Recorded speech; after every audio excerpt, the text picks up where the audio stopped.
That's me. I'm Randy Wyckoff, the Dean of the College of Public Health. And as you can see, I'm a physician by training, also with training in public health and tropical medicine.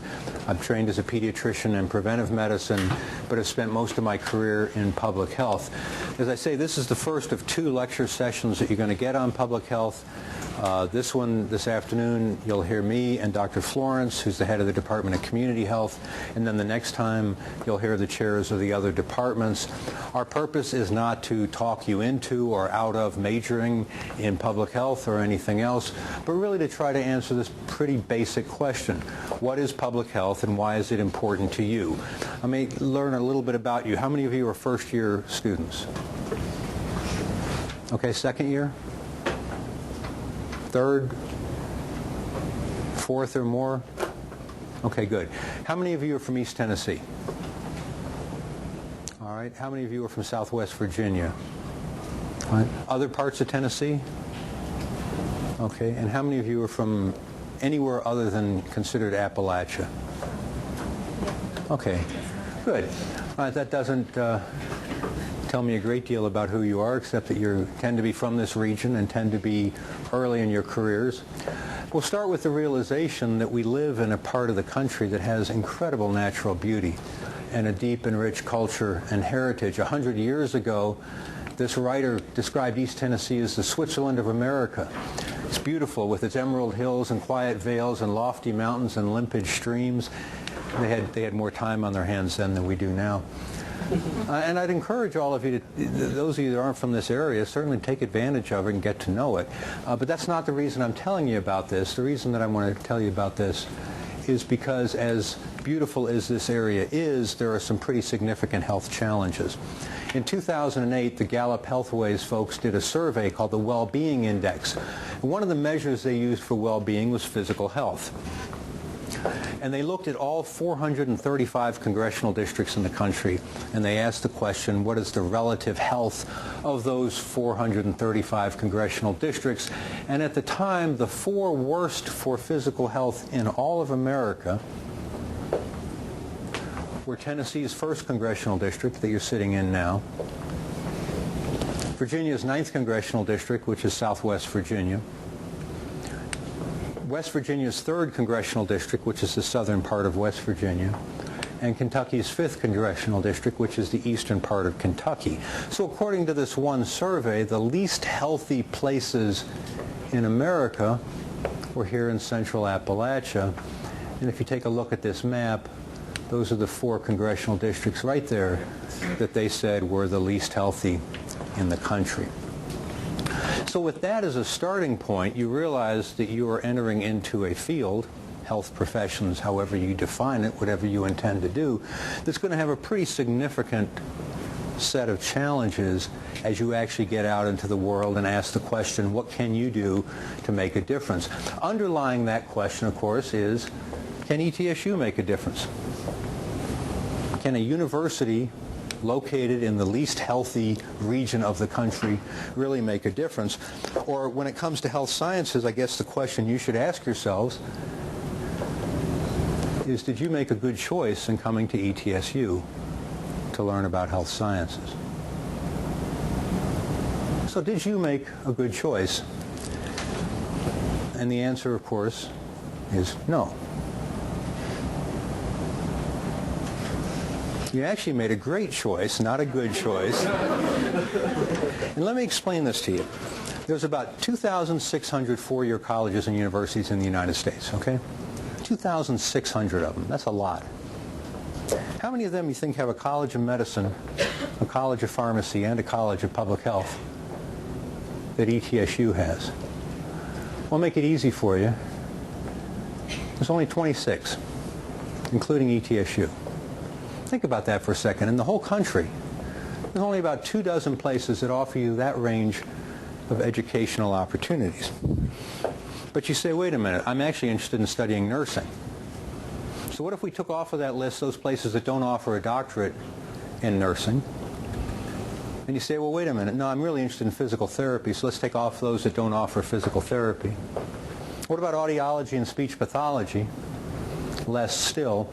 And what if we take away those allied health programs, respiratory therapy, radiography, dental hygiene? There's only 2 places in the country that offer the range of opportunities that you have here at East Tennessee State University, ETSU and Ohio State. You take away the place that squanders money on a football team, and we like to say that that didn't work. Let's try it again. Oh, well, we've lost the special effect.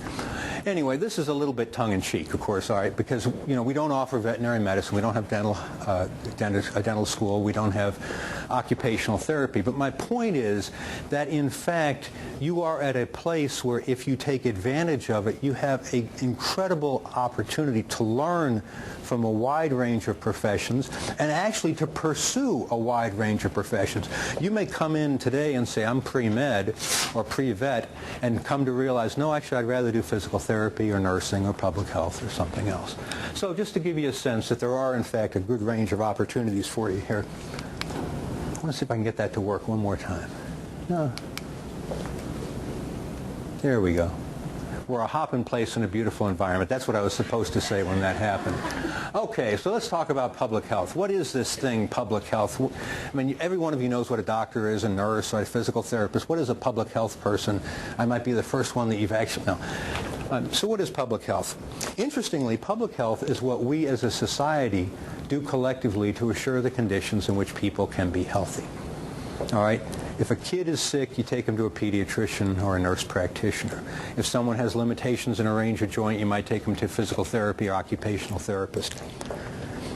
Public health deals with a much different thing, and that is what can we as a society do to create conditions for people to be healthy? How can we protect the environment? How can we teach people to change their behavior? How can we promote health changes in policy and law? How can we run our health institutions more efficiently? So public health is this odd mix of things that we as a society can do together to improve health. That makes sense to you, but you may not appreciate how incredibly important this is. And to do that, I'm going to pose and answer this question again. What is public health and why is it important to you? And I'm going to replace that with 2 other questions. What and how? I know you're not philosophy majors, so you can't answer those questions. I still think that's funny. As many times as I've said that, nobody's ever laughed. It's okay. What is the health status of our nation, and how can we change it? By posing and answering those questions, I'm going to give you a sense of what public health is and why it's important to you, regardless of what field you go into. Okay, as I say, I'm a physician, but public health is important to me. What is the health status of our nation? Typically, when we talk about the health status of an individual, I can say, how you're feeling. You can tell me I've got a cold, a headache, sore joints, whatever. When we talk about a nation, it's a little more complicated. How do we compare the United States and England? How do we compare the United States and South Africa? Well, typically in public health, we use 2 measures to measure the health of a nation. The first is life expectancy. This is not a trick question. What does life expectancy mean? How long are you going to live? Right. How long a baby born today is going to live. And if you think about it, it's a pretty basic measure of health, right? Everything that goes into your life and the lives of everybody else in this classroom and everybody else in Johnson City and everybody else in Tennessee and everybody else in the whole country is reflected in life expectancy. How old is your mom? Come on in. Even if this isn't the right place, you'll enjoy the lecture. I got good slides and the lights are off. All right. So how old is your mom when she gets pregnant? How healthy is she? Does she use alcohol or nicotine or other addictive substances during pregnancy? Are you born in a safe environment? Are you kept warm that critical first 24 hours of life? Are you breastfed? Do you grow up with enough food and water? Do you live in a country free from war and famine and civil strife? Can you get an education? Can you get a job? If you get ill or injured, can you access health care? As you get older, are you still a contributing member of society?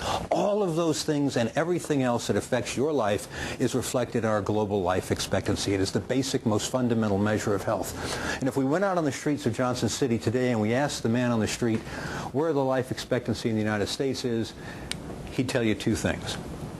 he'd say, first of all, life expectancy in the United States is probably the longest it's ever been. And here the man on the street would be right. Life expectancy in 2008 in the United States is 78.1 years. Baby born today is projected to live 78 years. That's the longest it's ever been. In the course of the last century, we saw a phenomenal 30 years added to life expectancy in this country. From the time my grandparents were born until the time my youngest daughter was born, life expectancy in this country went up 30 years. That's pretty amazing. The second thing the man on the street is going to tell you is that life expectancy in the United States is probably the longest in the world. The man on the street knows that we're one of the wealthiest nations that has ever existed. We certainly spend more on health care than any other country in the world. But here the man on the street would be wrong.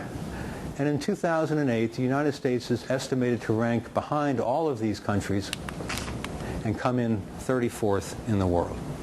In other words, almost 36 countries, a baby born today is projected to live a longer life than a baby born in our country. About 36 countries that do better at this basic fundamental measure of health than does the United States. And as worrisome as that is, if you look at all 50 states laid out from the longest life expectancy to the shortest, there's Tennessee down there at 45th, fully 6 years less than the life expectancy in Hawaii, and almost 3 years less than the national life expectancy.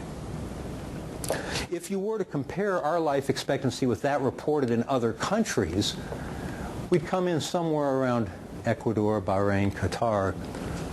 This is for Tennessee. But you can't do this. You can't really compare different sources of numbers because these are collected differently. But even if you add 1 year or even 2 years to our life expectancy, you still see that we're not quite in a place that most of us think we would be.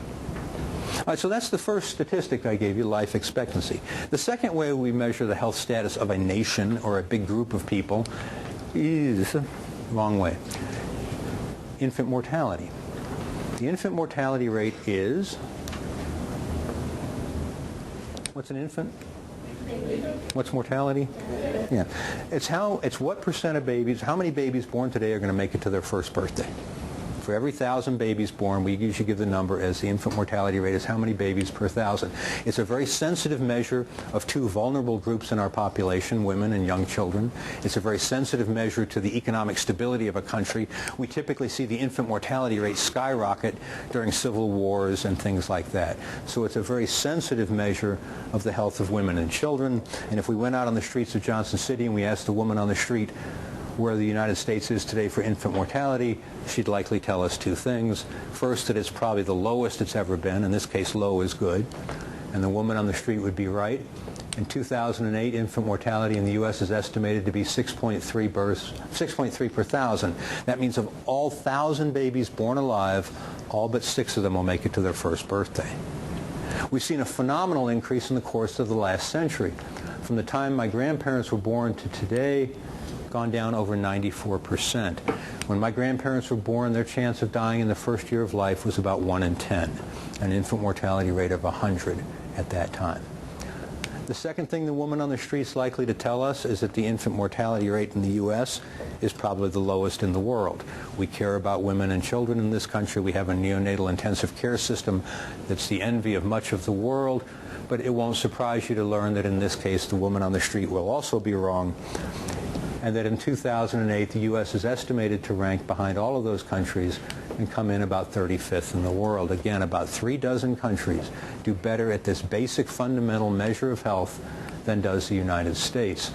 And as worrisome as that is, here's all 50 states, with Tennessee coming in with a rate that's almost twice as high as the lowest infant mortality rate in the country. If you were to compare us to other countries, we'd fall somewhere around this range. But even if you were to add, again, 2 to the number, you still see that we're not quite in the company that we think of ourselves. So the basic take-home message is that there are some pretty significant health challenges in the United States. Those challenges tend to be worse in Tennessee, and as we've seen, other parts of Central Appalachia and other parts of the country as well. Every year, the United Health Foundation ranks all 50 states. They take 22 different measures, they mix them together, and they rank all of the states. And in 2009, Tennessee ranked 44th overall. Some of you may have seen that I wear a pin that says no more 44. This has nothing to do with gun control or anything else. It's for that reason. It's amazing the things that people think of have to do with 44. Now that looks pretty bad to you that we're the 7th least healthy state in the nation. But in the past 5 years we've been 48th, 48th, 47th, 46th, and 47th. So actually 44th doesn't look all that bad. It's all relative, you know. Hey Mom, I got a C- on the test. But the last 5 tests. Where it really gets worrisome is that you look at what those 22 measures are and how Tennessee ranks. All right? So let's take a look. For poor physical health days, we rank 48th. Violent crime, we rank 48th. Obesity, the second leading preventable cause of death, we rank 47th. Cancer death, the second leading cause of death, we rank 46th. Infant mortality we've talked about, preventable hospitalizations 46th, cardiovascular, the leading cause of death, heart disease death, number 1 cause of death in the U.S., we rank 45th. Smoking, the leading preventable cause of death, we rank 45th. Premature death, 45th, chance of dying before the age of 75. Air pollution, we rank 40th. Children living in poverty, we rank 40th. Here we are halfway through the list of 22 items, and Tennessee is still in the bottom 10. There are an additional 6 for which Tennessee is in the bottom half, and there are 5 for which Tennessee is in the top half.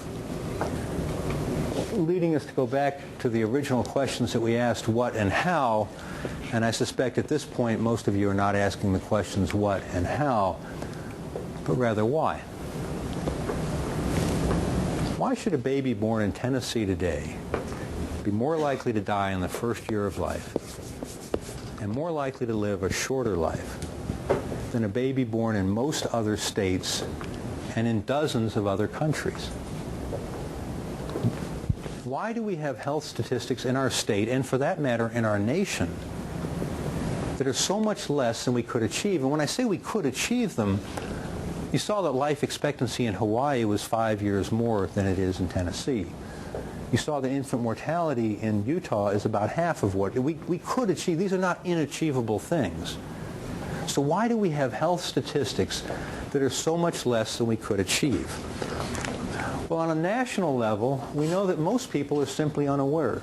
I suspect most of you didn't realize that the U.S. wasn't in the top 10 of the healthiest countries in the world. Most people are simply unaware. But even those that are aware, many people assume that these statistics are either inevitable or insolvable. All right? Inevitable folks say, look, we're going to live 70, and anything beyond that we're lucky to get. All right? And a certain number of babies are going to die just from causes beyond any of our control. That these things are, in fact, inevitable. But, of course, an infant mortality rate of 6.3 is no more inevitable today than an infant mortality rate of 100 was 100 years ago. Life expectancy of 78 is no more inevitable today than a life expectancy of 42 was 100 years ago. These things are not inevitable. I have in my office a book from 1908, so a 100-year-old book called the Virginia Health Bulletin.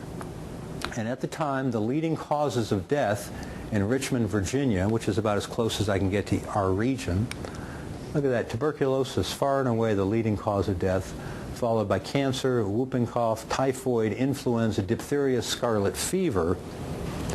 If you go back and look at the leading causes of death in the United States 100 years ago, tuberculosis was number 1, followed by heart disease, pneumonia and influenza, diarrhea, stroke, kidney disease, and so on.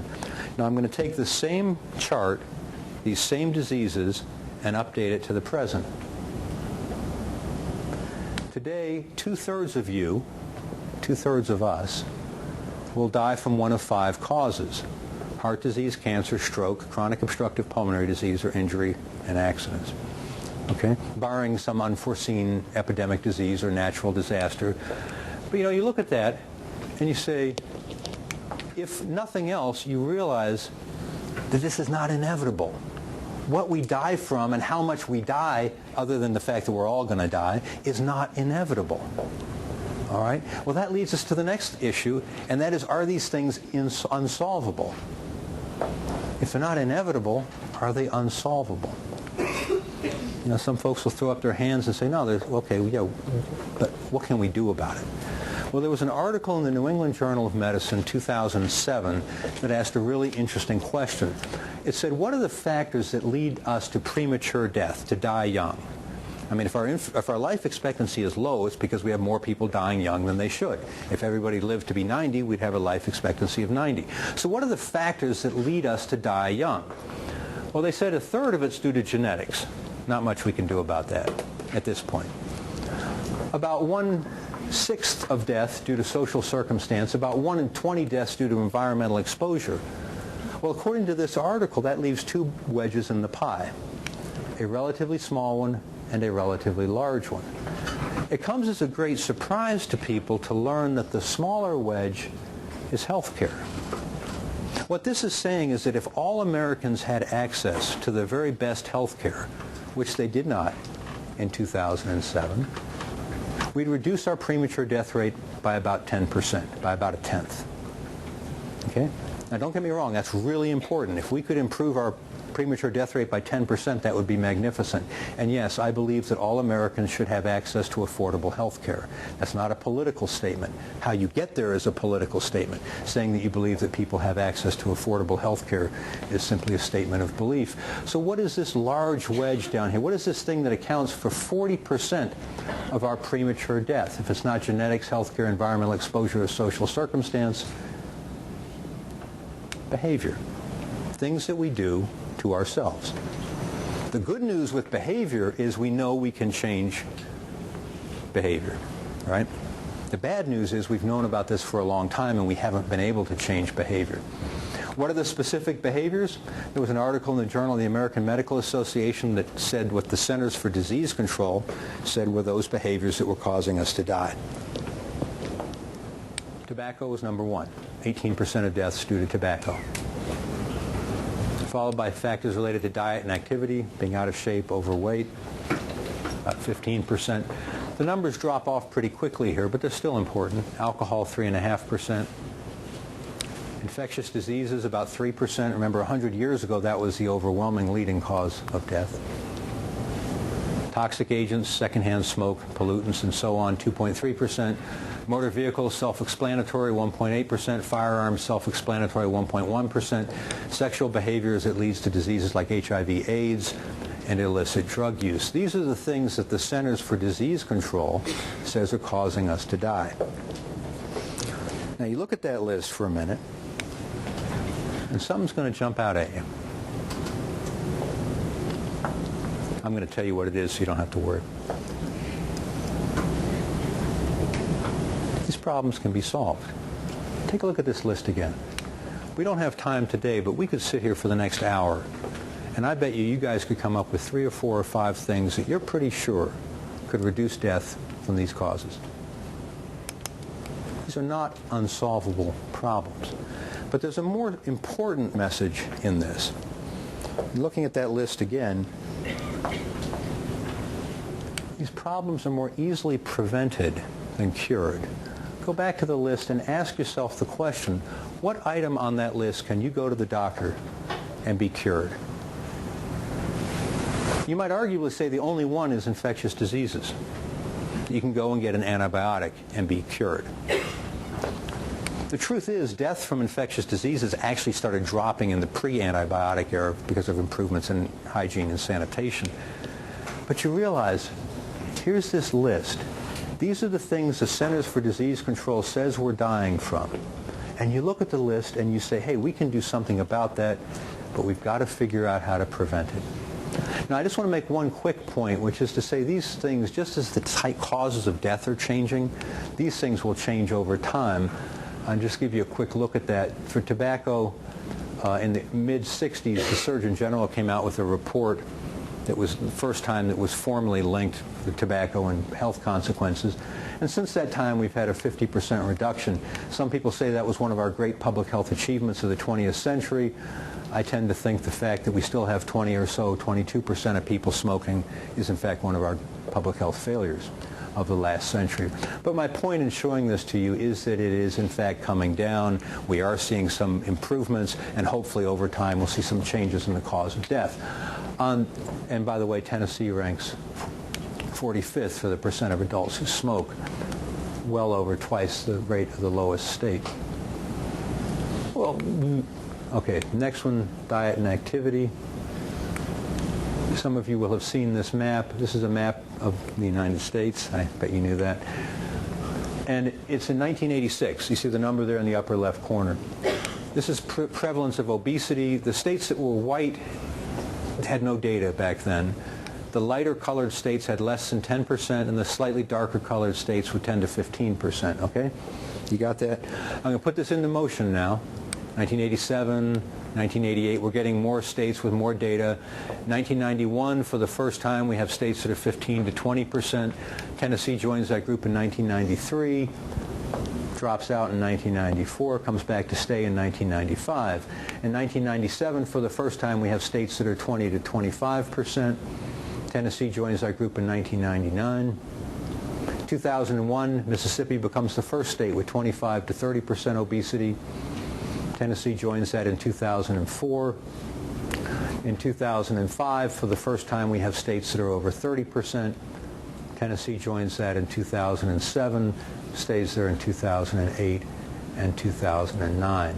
And what you've just seen is an evolving epidemic of obesity in our country, with all of the consequences that we know come from and are associated with obesity.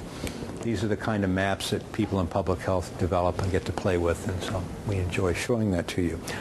My point is simply to say that those things do change over time. In the most recent report, Tennessee was 48th in the nation, considerably worse than the healthiest states in this regard. All right, that's simply to say that these things do change over time. I want to pick one of them and talk about what we can do about it, and that's tobacco. I'm going to suggest that there are 4 reasonable things we can do to control tobacco in our country. I think we all agree we want to keep kids from becoming smokers. That seems reasonable. We need to help people who are smoking to quit. We need to understand why people start and what helps them quit. And in the meantime, we need to protect children and others from secondhand smoke. Now, why do I pick these 4 things? Because keeping children from becoming smokers is what we call prevention. Helping adults quit is behavior change. Understanding why people start and the factors that lead them to quit, community-based research. And protecting children is what we would call advocacy for better health. And this is what I think is a pretty reasonable definition of what we do in public health. Remember, public health is what we as a society do collectively to assure the conditions in which people can be healthy. It's not just what happens in the clinic.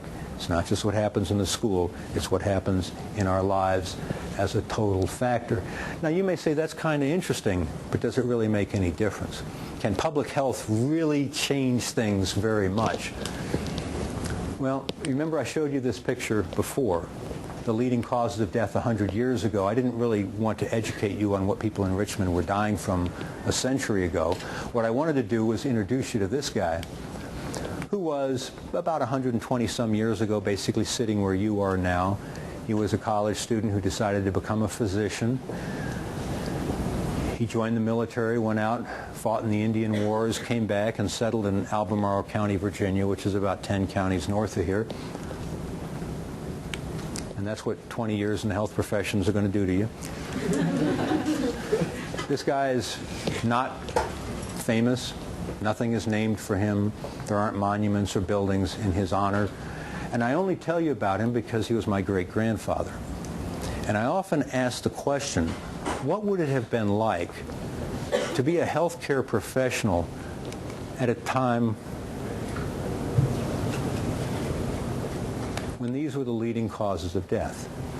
Remember, 100 years ago, there were no antibiotics. There were only 2 vaccines, and they weren't for any of these diseases.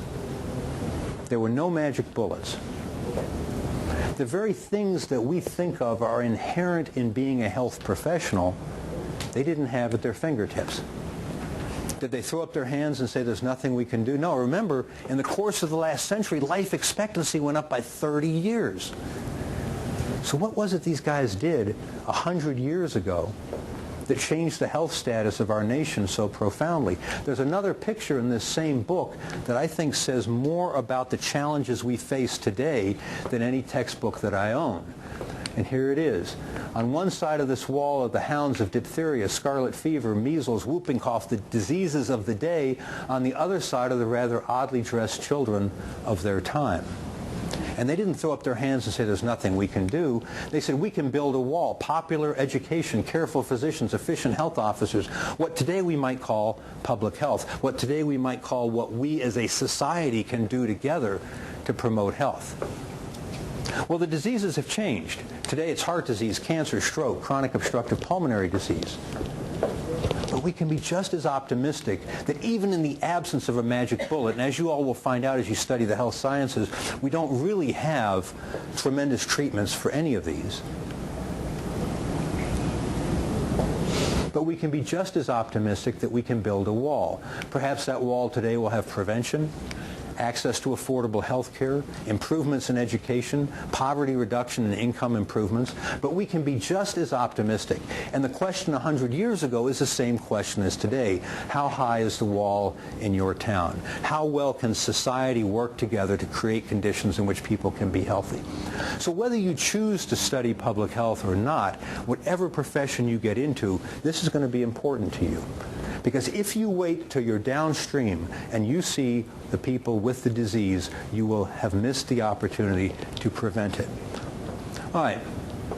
You've probably seen this slide once before. So say you want to study public health. Well, you happen to be at one of the universities that has one of only 44 accredited schools of public health in the country. We're very proud of that. And if you want to study public health as an undergraduate, you can major in it or you can minor in it. Majors, you're going to learn about the BS in public health. There's a health administration for those of you that want to be in leadership positions, community health, which Dr. Florence will talk about, environmental health, where you can study how the environment impacts health, microbiology, where you study infectious diseases or human health. There are a variety of minors I'm not going to talk about. I will tell you, for those of you that are aiming high, there are honors and disciplines in environmental health, health sciences, micro, human health. Now, the neat thing about public health is, say you decide it's something you like, we also offer graduate degrees.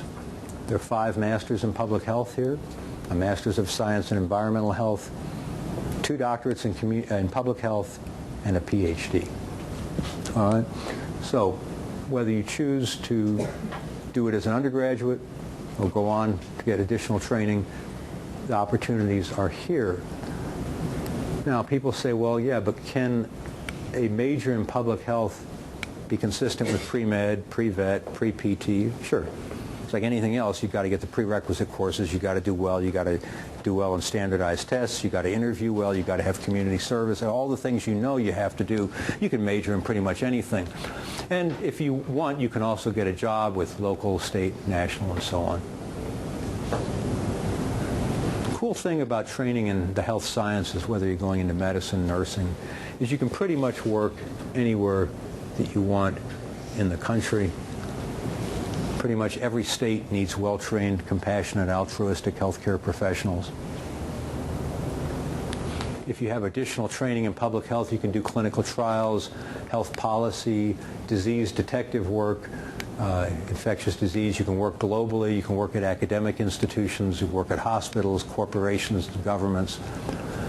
And wherever you work and whatever you do, you're going to make a difference in people's lives. All right? But perhaps nowhere will that difference be more important and more dramatic than right here in Central Appalachia. All right? I applaud what you're doing, what you're trying to study, the contribution that you're going to make. I'd encourage you to think as broadly as you can about where your education is going to take you. And I'll tell you that this is the image that we use for our College of Public Health, because I like to tell people we're not Harvard, we're not Johns Hopkins, we're not Emory, but we've got something they don't have, and that's East Tennessee and Central Appalachia.